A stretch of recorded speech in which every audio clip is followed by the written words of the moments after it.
Welcome to iZombie, the popular CW show about a zombie girl who solves murders by eating brains. Pretty interesting premise for a show, right? Well, forget all about that, because today we're talking about the original comics that the show is based off of, published by DC Vertigo. And if you know anything about the comics, it's completely different and really weird. We start on Halloween night, where a strange man with markings on his face and wrappings on his body is torturing someone tied up in his house, all freaky style. He also has a cool house cat with him. But then he gets interrupted by trick-or-treaters, and that's when we meet the main gang. Gwen the zombie, Scott the were-terror, and Ellie, a 1950s ghost girl. Unlike the TV show, the main character is not named Liv, her name is Gwendolyn, and instead of working at a morgue, she's a gravedigger, who works with a handful of guys every day just digging holes. She actually lives in the graveyard that she works in, hiding away in a mausoleum, which first of all, is there no security for this graveyard? She's literally squatting in someone's grave. But whatever, it's not important. At night, she hangs out with Ellie and Scott at a diner named Dixie's. Overall, she's got a pretty chill life for being a creature of the undead. But she has a problem. Unlike Ellie and Scott, Gwen has to regularly eat brains to stop herself from becoming stupid, like regular zombies. Otherwise, she's just a pale girl with a high pain tolerance. And whenever Gwen eats brains, she relives the memories of the person that she consumes, which leads to silly shenanigans as she solves murder mysteries. And in this case, the man she ate was the guy who was killed by the mummy person in the beginning of the story. So Gwen gets help from Scott, the dog man, aka the simp, who is basically the nerd of the story, to do some digging on the guy they saw on Halloween. They discover his name is John Amon, and overall, he seems like a cool dude. So Ellie and Gwen head over to his house to investigate. But before that, it turns out that Gwen, Scott, and Ellie aren't the only monsters in Eugene, Oregon. Did I forget to mention that this takes place in Eugene, Oregon? Well, it does. There's actually a whole group of vampire girls that run a sports camp out in the woods. They host paintball events and other activities, but secretly they use their business to lure unsuspecting people into their reach so they can quietly suck their blood and send them off as if nothing ever happened. But there's a problem. Two monster hunters are in town for the exact purpose of finding these vampires and shutting down their little operation. Their names are Horatio and Diogenes. I looked their names up on Google Translate, so if I mispronounced them, then sue me. I'm a smooth-brained American that can only pronounce simple names like John and Matt. Anyways, while Ellie and Gwen are sneaking into Amon's house, Horatio and Diogenes are hunting vampires. They just so happen to be looking for these vampires at a night bar rave thing, where coincidentally, Scott's co-workers, Kilo's brother from Hunter x Hunter, and Ashok are trying to pick up baddies. If you couldn't tell, these guys are the biggest nerds of all time, and no one would expect any girl to show even the slightest interest in them unless they were like a vampire or something or tried to suck their blood. Oh, I get it. This is Claire, a rebellious vampire girl from the paintball camp, who has been sneaking out at night to get an extra snack, which she's not supposed to do, since the girls at the camp are trying to stay low-key. They aren't trying to kill anybody. But Claire, she's an evil whore. Vincent from Hunter x Hunter gets bored of being sidelined and leaves, which means now it's just Claire and Ashok getting freaky in an alleyway. Which, I just want to say, wouldn't you be at least a little bit suspicious of a pretty girl randomly starting to get all over you, nibbling you with her strangely long teeth, and licking you with her giraffe tongue? But game is game. That's when Horatio and Diogenes show up, or are farming on top of a building like Batman. They drop down and kill Claire, and leave Ashok in a state of confusion and fear. Claire's boss, Nemia, also saw the whole thing unfold, and now wants revenge. So that's what's happening with Scott's friends. But what has Scott been doing? Well, it's a full moon, so he's chilling at his crib, and immediately, he gets walked in on by Vincent, who is feeling sad since he got left out of being molested by a vampire girl. So now, he knows Scott's secret. Also, Scott is not helping his case, because the way he's posted up in this panel makes it look like he got walked in on mid-goon. Anyway, back to Ellie and Gwen. Ellie snuck into the house a while ago and hasn't come back out, so Gwen is forced to venture in. Once inside, she meets Amon, who reveals that he's also a monster like them, and is in fact a mummy from ancient Egypt. Oh yeah, and he also killed that guy. He completely admits it. I know you killed that guy, dude. Don't even try to deny it. Come on, Gwen. He's a sweetheart, honest. Why did she turn Australian? Deny it. Why, of course I killed him. If you ask me, the world's a better place for it. What? In this scene, Amon takes Gwen on a surreal journey through his mind as he explains the lore of what monsters are. Apparently, in this universe, there are two souls, an oversoul and an undersoul. The oversoul contains the conscious mind, and the undersoul, the unconscious. It's rare, but depending on how these souls interact when you die, you can become a whole variety of monsters. So let's go down the list. A bodiless oversoul becomes a ghost like Ellie, but a bodiless undersoul becomes a vengeful poltergeist. When an oversoul stays in a dead body, they become a vampire, and when an undersoul stays in a body, it becomes a zombie. And if an undersoul of an animal finds its way into a person, it can infect them and turn them into what Scott is, a half animal, half man. But for some reason in this book, it's called a thrope. And I can tell you for a fact, if this was actually real, freaky furries would be killing animals left and right so that they could become half animal. Just think about that. So back to Gwen. Eamon is showing her his backstory, which involves him living for hundreds of years. Through his long life, he's had to change names and constantly keep traveling to keep his identity a secret from an association of monster hunters. And the reason that he killed that guy at the beginning of the story is the same reason why Gwen eats brains, to keep himself sane, and so he can continue to live forever. Turns out he does this regularly. Oh no, he's the bad guy. Nah, turns out it's all okay. He only kills bad people. Apparently that guy cheated on his wife and had a thing for choking. So, we all good. Anyway, Eamon tells all of this to Gwen and tries to convince her to do the same, since eating brains only has a small effect on her in the long run of immortality. Turns out, she doesn't even remember how she died anymore, and if this continues, she might forget more and more of her past life. Gwen tells Eamon that she'll think about it, aka, she won't, then runs off with Ellie to go to Dixie's, where she meets up with Scott and spills the tea. While she's there, she runs into Horatio, and they end up going on a little date while they walk home. Less of a date and more of a pre-date, I guess, but either way, they're a thing now. So from now on, Gwen has to keep her identity as a zombie a secret after she immediately realizes that he's a monster hunter, the same monster hunters that Eamon was telling her about. Also, is it just me, or does the artwork in this comic look like it was rotoscoped? It's kind of weird. Anyway, we get some new Scott lore. Turns out both of his parents died when he was young, and he was forced to live with his grandpa, who was a voice actor for a cartoon chimp on TV. As Scott grew up, he became more interested in comics and movies, and became the nerd that we hate today. Well, it turns out Gramps doesn't like this, and is very disappointed in Scott for that exact reason. Eventually, Scott graduates college and moves out on his own, leaving his grandpa behind. Soon after that, he became a were-terrier by touching a dying dog and merging souls. Then he met Ellie and Gwen. Now more recently, Scott gets a phone call from the hospital telling him that his Gramps is on death's door. He drives back to the town where he grew up to see his grandpa. He ends up telling him everything about being a monster, and his grandpa just straight up dies of disappointment, thinking that his grandson is an autistic failure. Scott leaves feeling sad and decides to stop by the zoo he used to visit with his grandpa. There he has what is basically a therapy session with a random chimpanzee. But then the chimp starts to talk, and it's his grandpa. Turns out his soul followed Scott to the zoo and somehow got stuck in this chimp's body. So Scott commits a federal crime and breaks his grandpa out of the zoo, and they go home. Anyway, back to Gwen. Recently, bodies from the morgue have been going missing, so Gwen hasn't had much to eat. But don't worry, luckily the cemetery has been restocked with brains just in time for Gwen's upcoming date with Horatio. Before that though, Eamon calls Gwen and asks her to reconsider his proposition, but she still doesn't care. So she tells him about the mystery of the missing bodies, which gets him suspicious and makes him suspect that something is afoot. Meanwhile, Horatio is once again hunting down vampires with Diogenes before his big date. The vampire girls trick them into following them into an alleyway so that they could kill them. But it doesn't work out very well for them, and they're forced to retreat after another one of them gets killed. I mean, what did they really think was gonna happen? They are skinny college girls versus two grown-ass men. So while Horatio is doing that, Gwen is getting ready by eating a brain and taking a shower, if you can even call that a shower and not just flailing around in a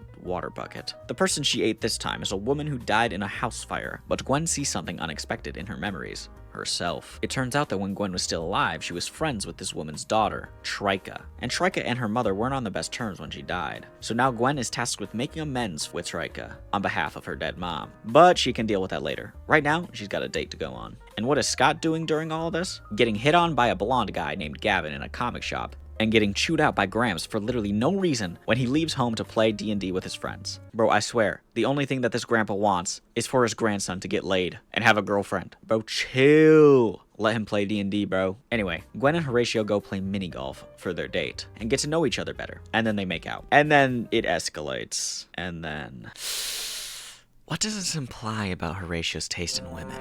Also, while Gwen and Horatio are getting freaky, Diogenes gets kidnapped by the vampires. But we don't care about that right now. There's more interesting matters to attend to. So remember that redhead vampire girl, Claire? The one Horatio and Diogenes killed? Well, she's alive somehow. She was brought back to life by a mad scientist Frankenstein-style monster lady named Galatea. Galatea was created by an alchemist in Germany back in the 17th century to be his bride. But she killed him, and now seeks power. The reason she revived Claire is so that she'll work for her as a new assistant in her secret underground lab at the University of Oregon, where apparently she's a professor. Is this proof that all college professors are secretly evil? But what is the first thing that Galatea makes Claire do? Sell drugs to a college student! Or at least that's what it looks like. It also turns out that Eamon knows Galatea. I guess they used to be friends over 100 years ago. But Eamon disagrees with Galatea's lust for power. She's been trying to harness the power of a Lovecraftian godlike monster known as Zitalu for over 100 years. Now that Eamon has discovered that Galatea was the one stealing all the bodies from the morgue, he goes to confront her in the most diabolical fit of all time. Bro, what is this? Also, it turns out the drugs that Claire sold to the guy put him in a death-like state so that Galatea could steal him from the morgue and experiment on him, preparing him to be used as some kind of vessel for Zidaloo. What even is Zidaloo exactly? We don't know much about it right now, but don't worry, it will make sense later. But as for Eamon and Galatea's conversation, naturally, it doesn't go well. She's still set in her ways, and nothing Eamon says is enough to sway her. Even when he tells her that controlling Zidaloo is literally impossible and would cause more harm than good, she don't care. The next day, Gwen goes to the same college campus to confront Trika, the daughter of the woman Gwen ate the night before. Gwen already knows this is going to be an awkward conversation, since Trika knows Gwen is dead, and Gwen needs to explain that Trika's mother really did love her. I don't know, it was basically her dying wish or something. So they start talking, and Trika doesn't take it very well. First, she thinks Gwen might be a zombie, or just a person pretending to be her. Second, she's angry because her mom was frankly a horrible person. Trika's mom did not approve of her boyfriend, Francisco, and shamed Trika for months because of it. This Francisco guy looks familiar. Almost like the guy Claire sold drugs to, and who is now lying half dead on a table in Galatea's lab. Huh. Yeah, it's the same Francisco. But that's not important right now. What is important is that Francisco is supposedly dead. And when Trika's mom found out, she literally told Trika that she was happy he was dead. And they hadn't spoken since. And then she died. Kinda deserved. Not even gonna lie. So Gwen says what she came to say and leaves. But before she goes, she asks about the young boy she saw in Trika's mom's memories. Trika looks confused and explains that the boy was Gwen's younger brother, Gavin, the same Gavin who was hitting on Scott in the comic shop the other night. Somehow, Gwen forgot her own brother. Anyway, back to Horatio. When he gets back to the hotel, he finds that Diogenes has been captured by the vampire girls, so he heads out to get him back. When he finally meets with them, they propose a truce. They won't kill Diogenes if they agree to leave them alone and let them live in peace. After all, they aren't really doing anything wrong. They haven't killed anyone. That was Claire, and everybody hated Claire. They also sweeten the deal by offering information about other monster-related problems going on in the city. So they make the deal, and now Horatio and Diogenes are on a new mission, hunting down a zombie horde. Nemia reveals that a massive number of zombies have been showing up in town recently for no discernible reason. As a result, Horatio and Diogenes spend the next week just killing zombies. Then, out of nowhere, the corporation calls Diogenes to London for a special mission, leaving Horatio to deal with the zombie outbreak on his own, which, for now, is relatively small. While Horatio and Diogenes are all busy with that, a couple of other things are happening. First, Trika, Gwen's friend from before, decides to become a vampire and work for Nemia. Why would she do this, you ask? Well, she ran out of money for college, and her mom died, and her boyfriend, and she's depressed. So she became a vampire and starts working for the blood sports camp. As for Gwen and the others, she's invited to Eamon's house, where they surprise her with a birthday party. While at the birthday party, Eamon tells all of them about who Galatea is, and warns them that if they ever see her, they should stay away. Otherwise, he does the same old thing he always does, and pesters Gwen about joining him because the world is at stake or something. But once again, she's not interested. She's too busy dating Horatio or whatever. Speaking of dating Horatio, Gwen meets up with him at Dixie's while Ellie and Scott head home. But on their way home, a sinkhole opens up beneath Scott in the cemetery and he falls in. It turns out he landed in an ancient catacomb filled with zombies. But now the story takes a weird turn, presenting the pulse-pounding debut of the Dead Presidents.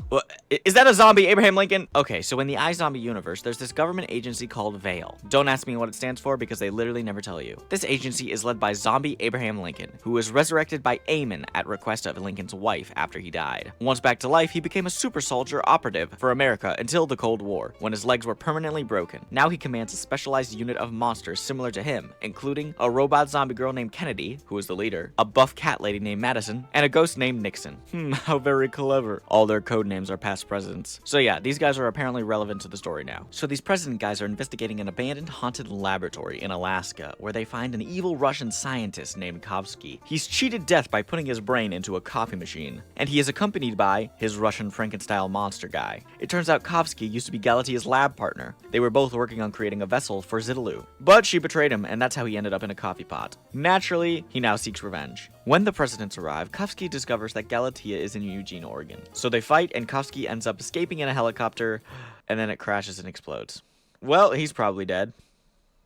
Probably. After that, the presidents find paperwork linking Galatea to Kovsky. So then they have a meeting with Lincoln and then set off to investigate what's happening in Eugene, Oregon. Meanwhile, in Oregon, Gwen is at a skee-ball arcade playing in a championship game. Why is she doing this? Well, she ate the brain of a guy who had unfinished business, and the business was winning his team's skee-ball championship. So she posed as the guy's cousin, joined the team in the last minute, and surprisingly won. But hey, what do you know? She just so happened to run into Eamon there. At first, she thinks he's trying to convince her once again to kill people for him. But it turns out he just really likes skee-ball. Bro, this guy is just a goat. Eamon is actually my favorite character in this entire series. Sure, it seems like he might be a bad guy, but honestly, he has so much aura. The character writing in the story is really well done, and you can really see how unique and quirky all of the cast is.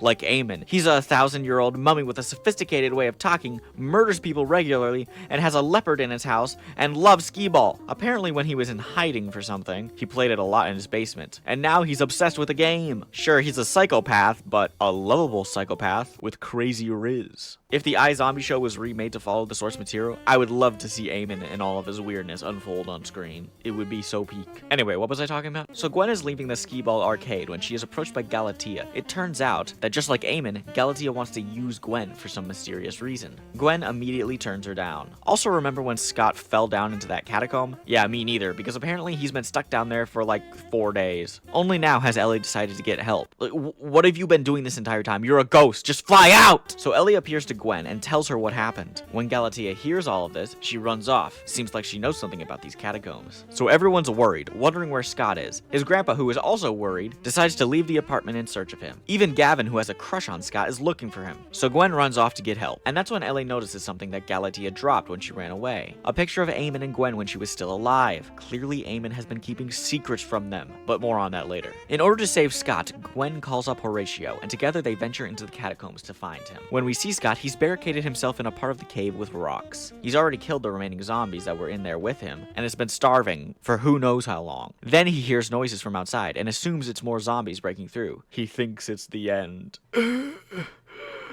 I can't believe this. I'm gonna die in this hole. I'm in my freaking 30s, man, and I haven't even kissed a girl, and I'm gonna die. You know, I kinda wanted to kiss that Gavin guy. Wait a minute, I thought I was straight. Excuse me? You want to kiss who? That's my brother, you sicko. I'll kill you. I'll kill you. He's gay?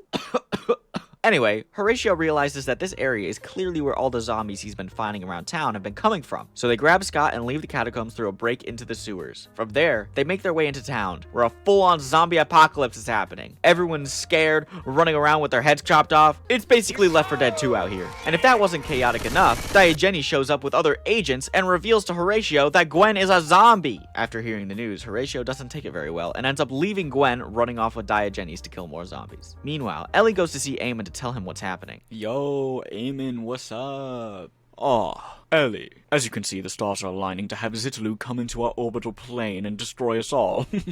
Isn't it quite wonderful? Yeah, so like, I don't care. But I found this picture with you and Gwen when she was still alive, so like, what's all that about? I have no idea what you're talking about.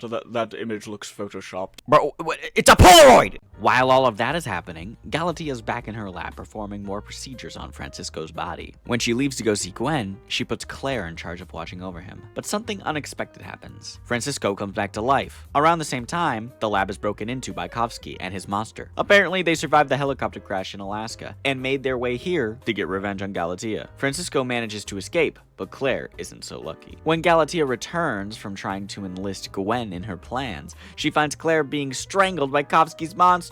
So what do? They just team up again and decide to move forward with Galatea's plan. Pause.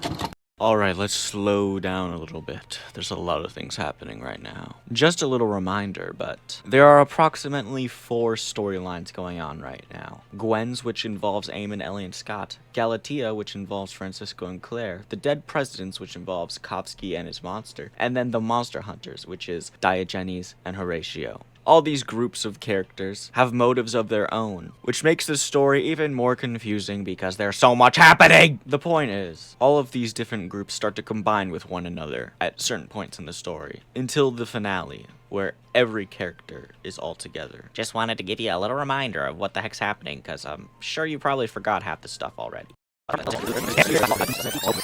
Elsewhere, Ellie finds Francisco alone in an alleyway, naked and afraid. And also extremely stupid. He can't even speak in full sentences. And of course, being Ellie, she immediately falls head over heels for him. But back to Gwen. She heads back home to the graveyard and discovers Eamon's there, filling the catacombs with concrete. That's when we finally learn the big secret of how Gwen died. Eamon, what are you doing here? I'm just, filling up the catacombs with concrete. You look tired, my dear.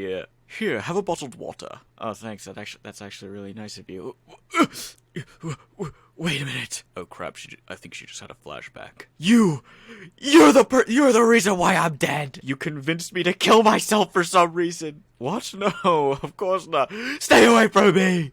Okay, so it's a week later, and the military have been brought in to deal with the rest of the zombie outbreak. The whole city has been put in lockdown, and now people are required to check in with a guardsman before leaving the city or doing any basic task. Everyone is just trying to get back to the normal way of life that they were used to. While Gwen, on the other hand, has been hiding away in her mausoleum. The Monster Hunter Corporation agents and the dead presidents are still lurking around, looking for a few zombie stranglers that remain. And Scott is going on a date with Gavin! Yeah! Remember when he was close to death and for some reason thought of Gavin? Yeah, well, he's following through with those feelings, and Gavin's actually a really cool, nice guy. But for some reason, he gets possessed by this phantom guy who fights evil monsters. They're basically sharing a body. So the next day when Scott wakes up after a movie marathon, Gavin is gone. And instead, it's the phantom guy possessing him, who completely ruins whatever relationship they were building because he's super homophobic. It's really weird, and they only touch on this briefly, and honestly, it barely makes sense at all. While Scott is rethinking his love life, Ellie is starting her own with Francisco. She's been hiding him in an old closed-down clothing store. But today, Francisco remembers some. You see, he has amnesia and can't remember his past life. He honestly acts like a walking vegetable, only able to speak a few words at a time. But somehow, he remembers where he came from. So the two of them go to the college campus, where Galatea created him. While they're there, they run into Claire, who also has the hots for Francisco. Just moments earlier, Ellie was talking about how sad she was that she couldn't touch Francisco. Yo, why are you trying to touch Francisco? So Claire jumps at the opportunity to use that insecurity to her advantage. Back to Scott and Gavin. Gavin finally becomes himself again and tries to apologize to Scott for how he acted on their date. But while he's on the phone trying to explain himself, Eamon comes out of nowhere and straight up kidnaps Scott! Meanwhile, back at the graveyard, Gwen is discovered by the dead presidents, who are now trying to take her back to their headquarters to enlist her in Vale as a secret agent, since she's what they call a smart zombie, a monster considered rare and unique. Kennedy gives Gwen a brain milkshake to sip on while they talk, since Gwen hasn't been able to eat brains recently. During the conversation, Gwen tells her about Galatea, which sparks Kennedy's interest. After all, that's why they came to Oregon in the first place, to look for her. So they stop the plane and leave Gwen locked up inside, as Kennedy and the rest of the dead presidents head out to find her. Also, if you haven't noticed, this part of the story looks completely different. Issue 21 was apparently drawn by a completely different artist than the regular one, and I've gotta admit, I love this style. It seems Jason Bone, the artist for this issue, has done a lot of seemingly random jobs in comics. When you look him up, he's worked on a bunch of different books. I don't know what it is about this specific work of his, but I absolutely love how it looks. It takes the regular coloring from Mike Allred's style and combines it with Bone's very stylized character designs. If I had to describe how this style makes me feel, I'd say cute. The character design fits each character's personality really well, especially in the balance between soft and sharp features. It almost reminds me of a mix between Batman the Animated Series and Samurai Jack. Overall, I love it, and kinda wish the entire book was done in this style. Anyway, while the dead presidents are looking for Galatea, we cut back to Ellie and Claire spending time with Francisco. It turns out the deal Claire struck with Ellie is that she's allowed to possess her, so she can touch Francisco like she wanted to. And honestly, look how cute they are, slow dancing together. This wholesome 1950s girl, bro. What? Ellie really is the purest character in the whole story. As for Scott, after Eamon kidnaps him, he ties him up in his basement. That's when we're introduced to this woman for the first time. Except, we've actually seen her many times before. It's the leopard Eamon has in his house all the time. Her name is Ubasti, and she's Eamon's wife! Let me say it again. Eamon is the best character. He's thousands of years old, intelligent, slightly evil, good at skee-ball, has a baddie wife, and good at skee-ball again. So Ubasti's similar to Scott in the sense that she shares a body with an animal's soul. Apparently she's only able to take a human form once a year, and usually both her and Eamon would be getting freaky on this night. But they have no time for that, since she's been tasked with watching over Scott, who is meant to be a sacrifice for Zidaloo, since Zidaloo is fastly approaching Earth. This is exactly what Eamon's been trying to prevent. Zidaloo has attempted to devour the Earth many times in the past, and Eamon has always been there to stop it.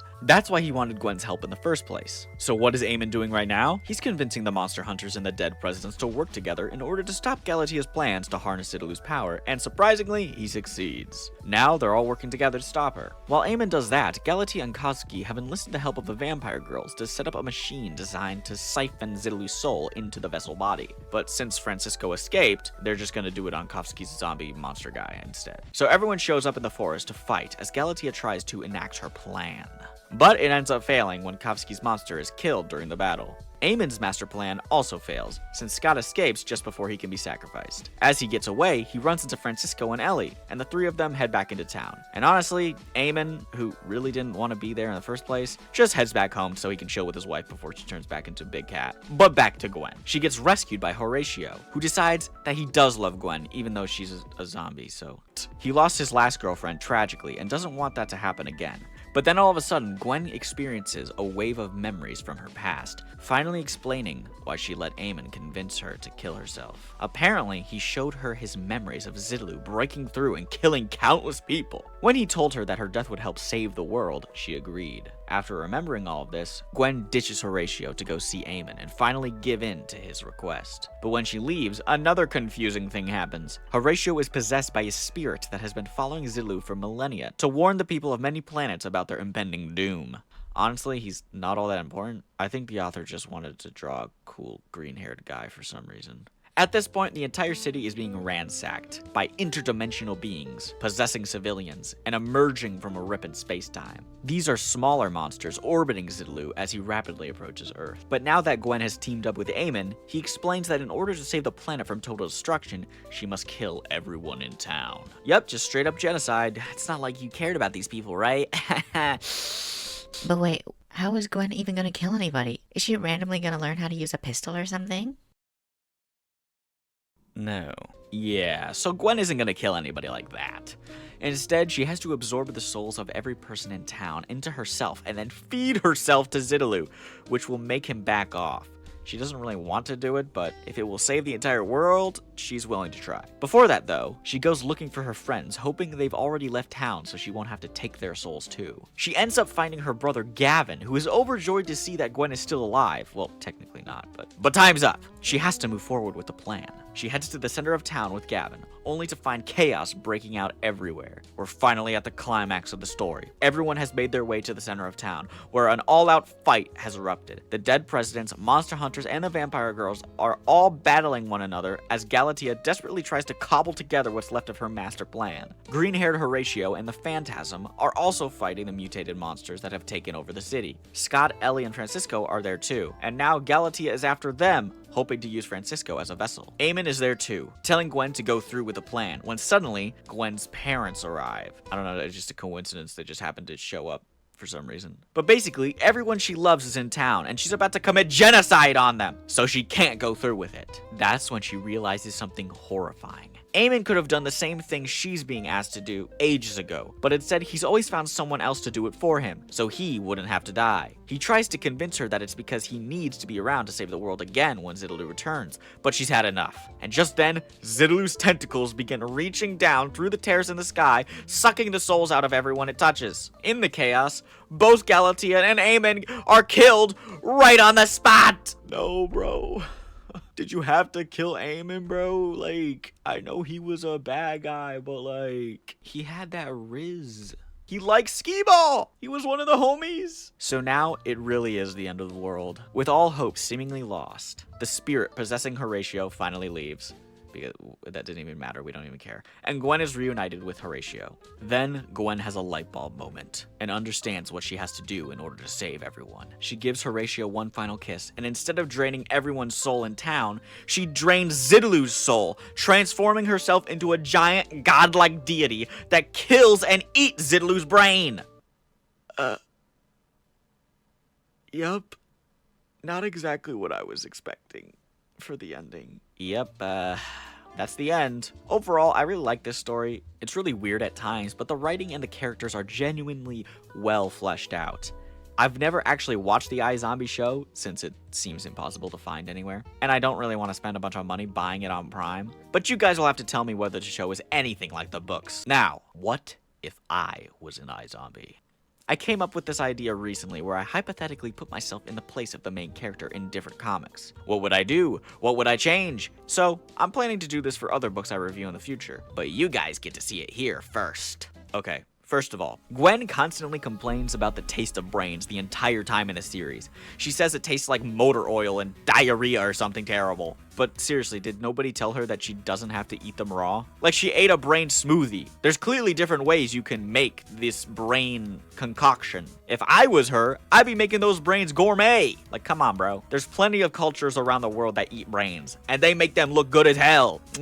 Like Gordon Ramsay level of delicacy. She's got to be overreacting or something. Because I did some research, and people say it just tastes like tofu, but with like kind of like a veiny texture. It's not great, but like that's easy mode. I'd be eating like a king. Also, she's a zombie, so the only thing she needs to eat is brains, and that's once a month. I already forget to eat regularly anyways, and since I literally don't have to eat except for the brain, I'd be saving so much money on groceries. Also, there's no way I'd be living in a cemetery. Like, maybe the cops will let a pretty girl live in a cemetery, but they shooting my ass. If the only thing that I look different is that I'm pale, nobody's gonna question me if I just rent an apartment. Like, life would just go on completely normal for me. I work as a gravedigger so I can pay for my apartment, and then I just be playing games on my PC all day. Forever! I mean, I'm a zombie now. I can live forever. I can finally live to see GTA 6 come out! Now, in the story, when I meet Eamon for the first time, instead of constantly blowing him off like Gwen does because she doesn't want to kill people, I'd use an expert technique called lying.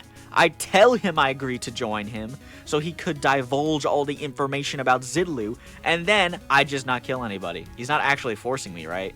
This way, I know all the information way ahead of time, so I could come up with a plan to stop Zidlu. Plus, I'd low-key invite him over to play Smash Bros. He seems like a chill dude. As for the final issue, I'd probably do the same thing Gwen does. But that also makes me wonder, why didn't Galatea or Eamon think of this like way ahead of time? Galatea wants power, right? Well, there you go. You're a Lovecraftian monster now. Just suck the soul out of Zidlu. Why did she even think it was a good idea to siphon the soul into a random body? And also, Eamon just wants to stop Zidlu. So hire someone to do it for you. Easy mode, bro. But let's say I don't want to turn into a giant naked man baby floating in space forever. Because in this hypothetical universe, I'm in love with Horatio. And I'd rather not be alone forever in the void of space. Unless I'm allowed to bring my Steam Deck. In that case, I'm good. Also, in this hypothetical scenario, Horatio's a hot Asian girl. I don't make the rules, bro. So here's my plan. Get someone else to do the space sucky thingy for me. That zombie Kennedy lady is the perfect candidate. Her whole thing is that she's willing to die for her government and country. So all I'd have to do is get a hold of Lincoln and convince him of my plan, and then she could absorb Zidlu's soul for me, and the planet is saved. And I get to stay on Earth and get to live happily ever after with my Monster Hunter GF. But yeah, that's what I would do if I was in iZombie. But if you disagree with me, tell me in the comments what you would have done differently. Anyway, thanks for watching. Bye-bye.